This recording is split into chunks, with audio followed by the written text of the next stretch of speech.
आते हैं, हम उसको इंशाल्लाह इसमें रखेंगे, ठीक है। इसी तरह हम देखते हैं कि जिस तरह से नरमी जो है, याद रखिए, एक बहुत बड़ा और बड़ा अहम मादा है। और हम सब जानते हैं सख्ती जो कामों को रोक देती है, सख्ती से जो काम नहीं हो पाते, अगर उन्हीं कामों को आप नरमी से करें तो वो हो जाते हैं।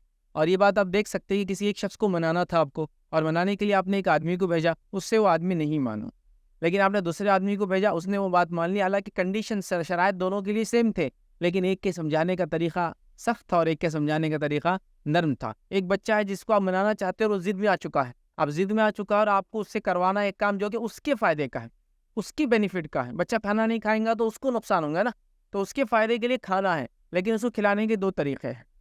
एक ये कि सीधा बेटा उठ के खा लो, नहीं तो हाथ पैर टूट जाएंगे तुम्हारे, ये एक तरीका। और एक तरीका है, बेटा खा लो, आ जाओ, खाने से ये होता, नया खून बनेगा, आपकी बॉडी अच्छी बनेगी, आप ताकतवर हो जाएंगे, स्ट्रांग हो जाएंगे, ये बन जाएंगे, वो बन जाएंगे, आपकी अकल तेज है ना। तो दोनों तरीके, एक सख्त रवैये वाला है, हालांकि बेनिफिट सामने वाले का ही है, मतलब दोनों में बच्चे का ही फायदा है, लेकिन एक में समझाने का तरीका। फिर आप देखते हैं कि समझ लीजिए एक चचा या एक माँ है और एक बाप है, और एक सख्त और एक नर्म रवैये में, तो आप देखेंगे बच्चा जो है नर्म रवैया जो अख्तियार करता है उसकी बात मान लेता है।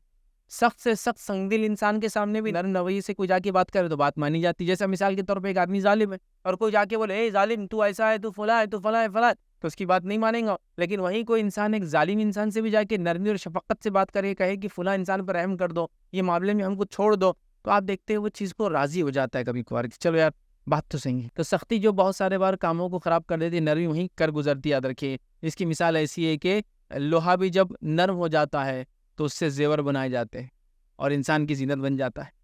खाली लोहे के पत्थर को पहनेगा जैसे तो रॉ, कोई भी उसको पसंद नहीं करे।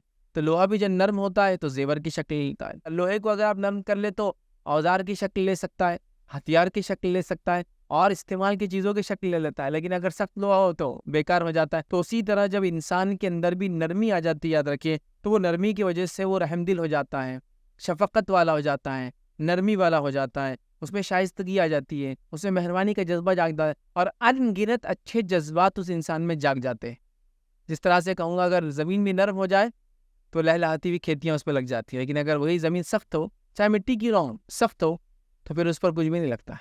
तो पता चला नरमी जो है बड़ी फ़ायदेमंद है जाती है। जिस तरह से नरमी से हथियार बन जाते हैं, लोहा जो है नरम होकर जेवर बन जाता है, ज़मीन नरम होकर लहलाते खेतियाँ बन जाती है, इंसान नरम होकर अनगिनत अच्छी सिफात का मालिक बन जाता है। तो हमें कोशिश करना चाहिए हम नरमी को अगर किसी